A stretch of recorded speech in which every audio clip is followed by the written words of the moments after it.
All right.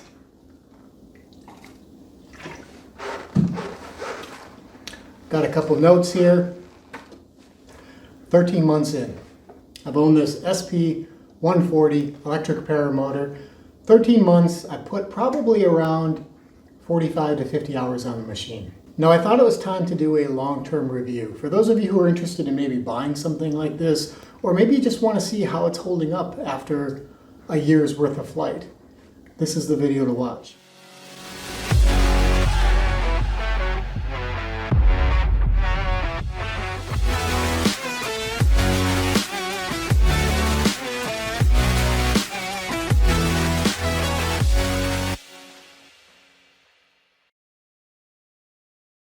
Now I would like to disclose that I am not sponsored by OpenPPG. I do talk with Paul once in a while when it comes to problems or questions or things that are coming out. That's basically all my connection is with OpenPPG.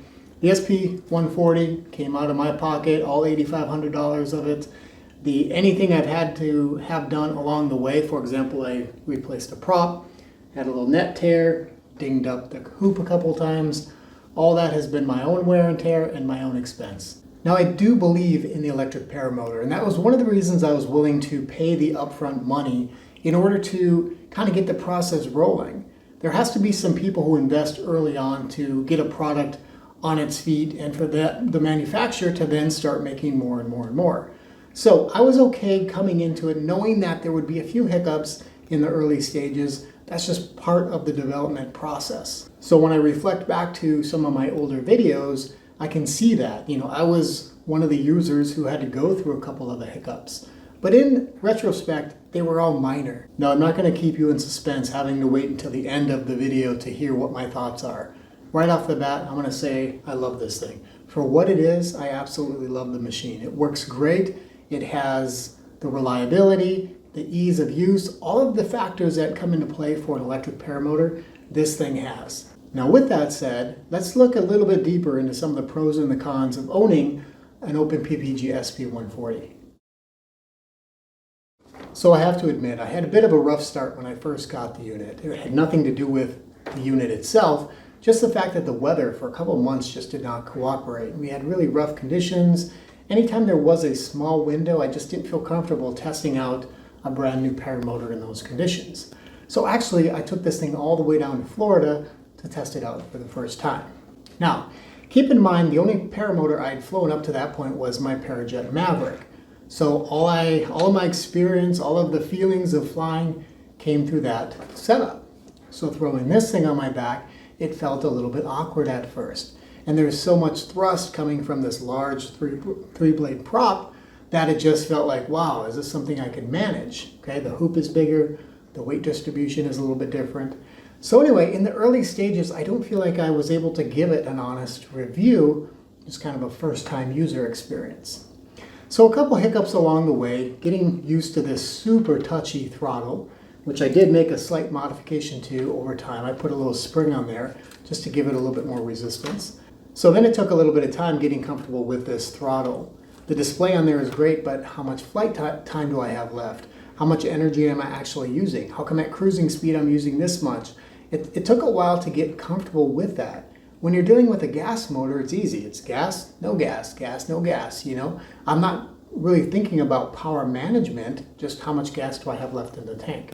So it took a little bit of time to adjust to that and learn how this controller works and how that information is extremely valuable. Then I had a very small mechanical issue with the motor. I kind of brought up some frustration. Is this something I even want to deal with anymore? Sent that into Paul. He fixed it right away. It was just a very uncommon issue. There was a little bit of grinding there. Since then, I have not had any issues.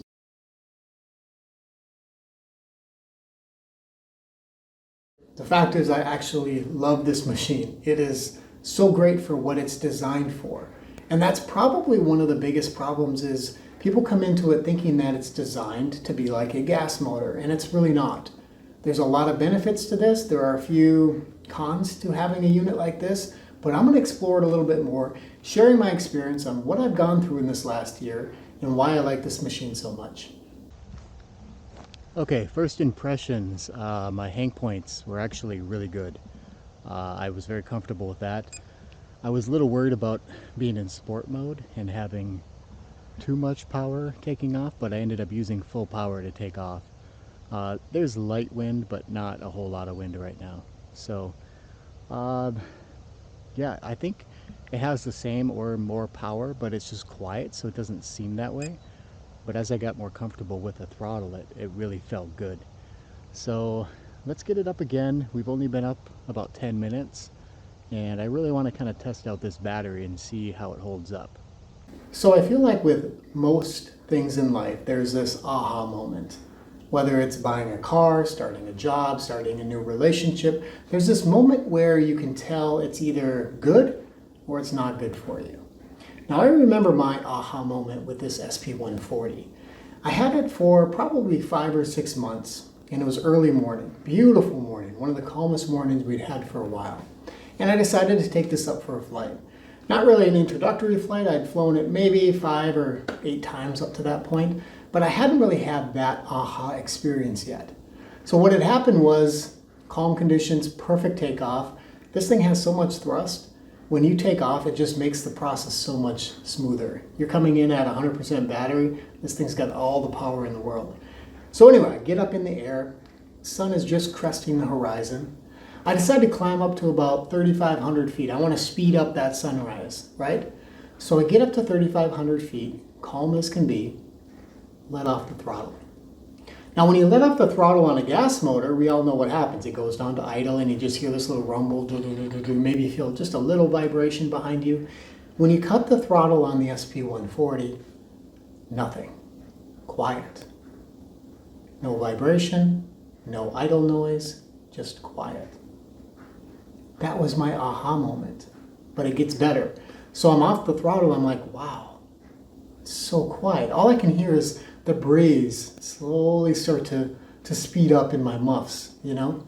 So I'm just slowly gliding. I literally felt like I was gliding probably 15 minutes. I'm just soaring back and forth, no motor. Now I don't have to worry about restarting my motor because all I have to do is hit the throttle, right? So I'm gliding down to this cornfield.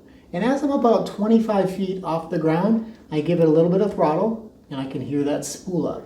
Now what's cool about the SP140 is when you start to spool that prop up again, you can hear it just a little bit, but you don't feel any of the vibrations.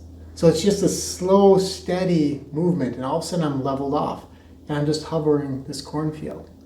And it is so surreal because it's still fairly quiet at this point. The wing is just floating above me, the sun is now up, and it just hit me at that point. This is what this motor is designed for. It's designed for the peace and the tranquility of flight.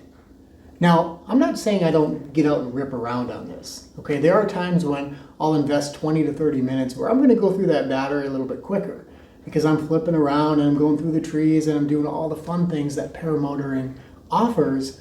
But I feel like this motor is truly designed for if you want a nice long country flight, just cruising cornfields and maybe getting up over some treetops. This is definitely the machine to do that with. Now, one of the other cool things about having this electric motor is that there's this sense of reliability. This thing gives me a little bit more confidence in the fact that the odds of a motor failure or an electrical failure are much lower. So I feel like I can hover the treetops with an out, to the left or to the right, but I can do a little bit more and feel confident doing that without having that worry kind of in the back of my mind. Now, instead of doing the back and forth comparison between the electric paramotor and the gas paramotor, if you haven't seen that video, I've done that. That was last year where I put the two side by side and went through the pros and the cons of both units. I'm not going to do that on this video. I really want to focus on the advantages to having a unit like this. Now, I will say I still believe the R&D on something like this is a little bit far off to be a primary paramotor, unless all you want is that 30, 45 minute morning flight or evening flight to tool around. If that's you as a pilot, this would be a perfect machine. But for what I do, where I want to get up, sometimes I want to get up high. Like I want to get up to 5,000, 6,000 feet up in the clouds. I want to buzz around. I want to hit the ground. I want to spend 2 to 3 hours in the air. This machine just is not capable of that yet. So let's focus on some of the positives. What does this machine actually offer us as a pilot?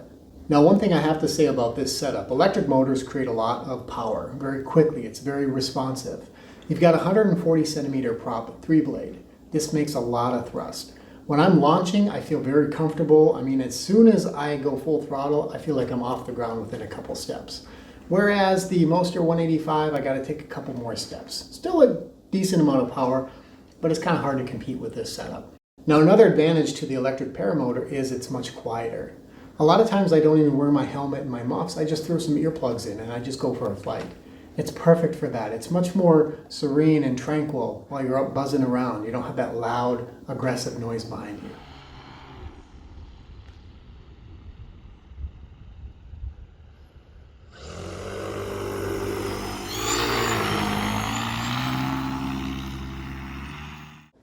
Now, the fact that it goes quiet when you let off the throttle is kind of a cool experience. So you come up and you fly up over some trees and you let off the throttle and it's dead quiet as you swoop down through the trees. A little bit of throttle, you just hear that little hum again. So that's kind of a cool experience, much different than you're used to with a gas motor. Now, the display is excellent. Obviously, we can't have that on our gas motor because we need some type of a computer system in there to give us that information. But on the electric paramotor, it's already there, so that data is shared with us. Now, it does take a little bit of time to figure out what all that information means and how it pertains to flight time. But once you get that figured out and you kind of fine tune it, you trust it a lot more. You feel like you can go a little further out because you know how much energy you need to get back. Now, probably one of the biggest advantages to this, and after having it for as long as I have, I really understand and appreciate this value, is the simplicity of it. When I get back home, I just come in my garage, throw it on a stand, plug it in. Charge it up, next time it's all ready to go. I'm not worried, is it running too lean or running too rich? It's just simple, it's just basic. That is something you can't really complain about. Now, one thing I didn't realize this had early on, and I remember thinking to myself a few times, why didn't they set up cruise control on this? It seems like such an easy thing to do since you've got the little computer module there. Why not have cruise control? Well, then I heard in somebody else's video, they said, I really like the cruise control option on the SP140. I'm like, what? It does have cruise control?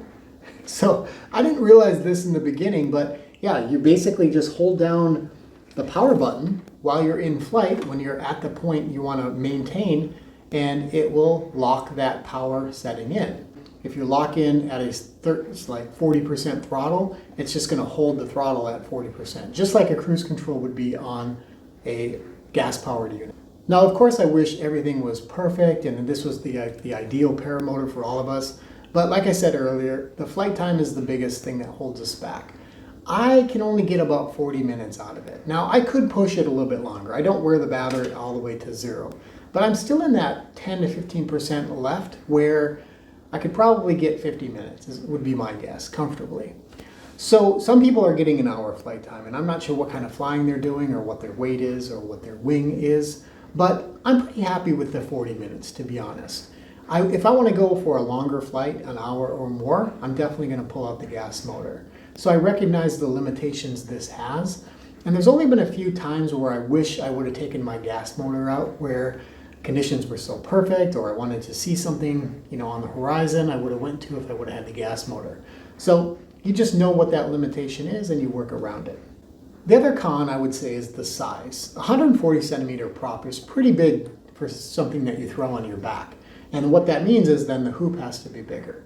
So the unit itself is a little bit more cumbersome. When I move it around my garage, I have to give my wingspan a little bit of extra boost so that I'm not running into things. So something to be thinking about as well. Now, another issue I have with this is the frame, and I've brought this up in prior videos as well, that it is a cheaper frame.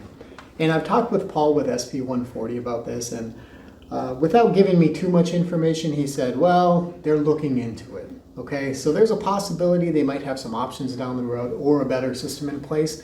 I would really like that. The frame is kind of chintzy, right? It's a cheaper frame, and I realize when you're starting a product out, you can't invest all this R&D into some of the peripherals, right? The whole idea is the R&D went into the motor itself and the battery and how do we get the most out of it, and then we'll throw it on a frame. So as things progress, we're hoping for something a little bit more modern.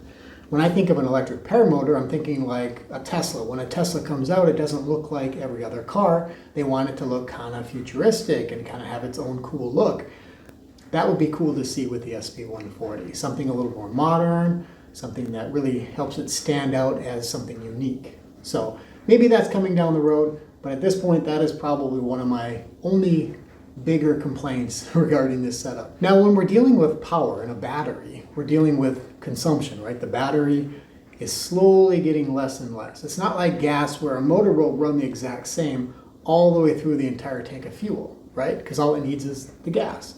Batteries start to deplete, and I have seen a little bit of reduction in power as we start getting down to that 20% area. Now normally this isn't a problem. If you run your battery down to 20%, you're going to have all the power you need until you land. But if you go beyond that, for example, I had one situation where I was coming in for a landing, and the last minute I thought, well, I'm going to make this loop around. Otherwise I would have ended up further downfield than I wanted. Well, what I noticed when I powered up is I did not have the same thrust. And I have some trees I need to clear. I was able to clear them fine, but it was a little bit uncomfortable being so used to the amount of thrust that this thing normally produces. If I had to guess, I would say you've got about 70% of the power when the battery gets below 20%. So it's not a huge reduction, but it's enough to make you think a little bit more.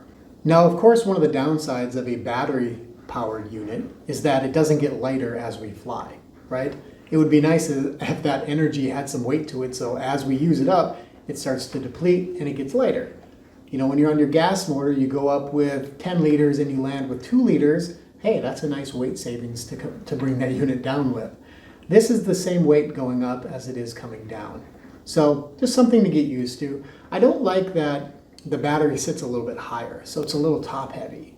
Now, I will admit when I'm carrying it around, when I'm walking around getting ready to take off, I don't mind it at all. And actually, when I'm taking off, it feels really nice having the battery up high. The only time I don't like it is when I'm coming in for that landing. You know, where I'd like it a little bit lower because you can arch your back and you kind of swoop in. It just feels more natural, or at least what I'm used to with the gas-powered unit. So just takes a little bit more to get used to so you're not going to topple forward. I always think core when I'm coming in for a landing so I can keep my upper body nice and strong so I can support that extra weight when I do come in. So when you plug this unit in, take a listen. It's basically just 2 connections here. There's the startup beep, okay? That tells me that my controller's active, the unit's on. Every few seconds, probably 5 to 8 seconds, you're going to hear a beep. And that beep is there, of course, to let us know that the unit is on, right? So that you don't accidentally leave it on. But when you're in flight and you're wanting that peace and quiet, there's just something about that kind of annoying little beep every so often behind you, okay? Now, there is some assurance that comes from that beep, right? So I'm like, okay, the unit is still on, it's working. And now that I'm listening to it, it's probably every 12 to maybe 15 seconds that it's going off. So it's not a huge nuisance, but it would be nice to have that option turned off, okay? I'm the type of person who's pretty meticulous. I'm gonna make sure the unit's off. I'm not gonna leave it plugged in. Obviously, it's a little bit more dangerous now when it's plugged in, but you can't just hit the throttle and go, okay? You actually have to activate it and arm it.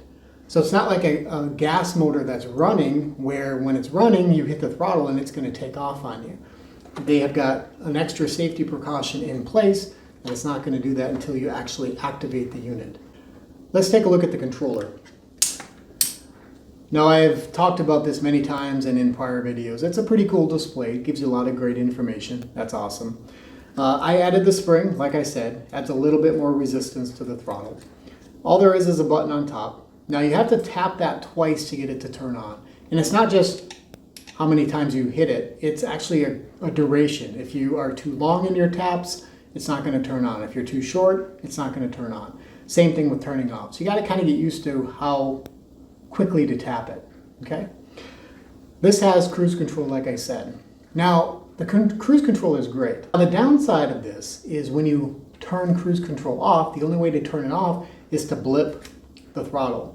And when you blip the throttle, basically it goes from whatever you're at, let's say 6,000 RPMs, to 0.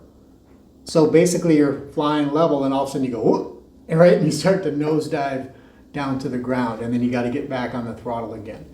It would be nice if they had the option in there where Either you blip it and it maintains it for a second, or it drops it down to half, at least for a second, for you to be able to apply throttle and match that so you're not seeing a huge reduction in altitude, or just that feeling of like a motor out. That's what it feels like. When you blip it, it's like, whoop, it dies, and it's like, whoa, and then you got to give it a little bit of throttle to bring it back. So not a huge deal. I don't use the cruise control that much, but when I have, it is something you have to get used to.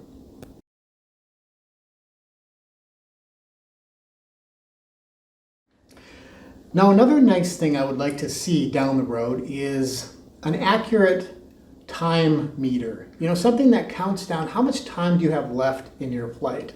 In my electric car, when I go full throttle, it doesn't change anything on the percentage. Okay, so it'll say the same percentage full throttle, or if I'm light on the throttle, right? But for some reason on this system, and I've had this in other areas too, even my home solar system will do this. If there's a huge draw, sometimes it shows the battery voltage is actually less than it actually is until that draw is reduced. For example, if I'm at 90% battery capacity, right? I go full throttle, I want to climb 1,000 feet. The display is going to show that now I only have like 44% while I'm going full throttle.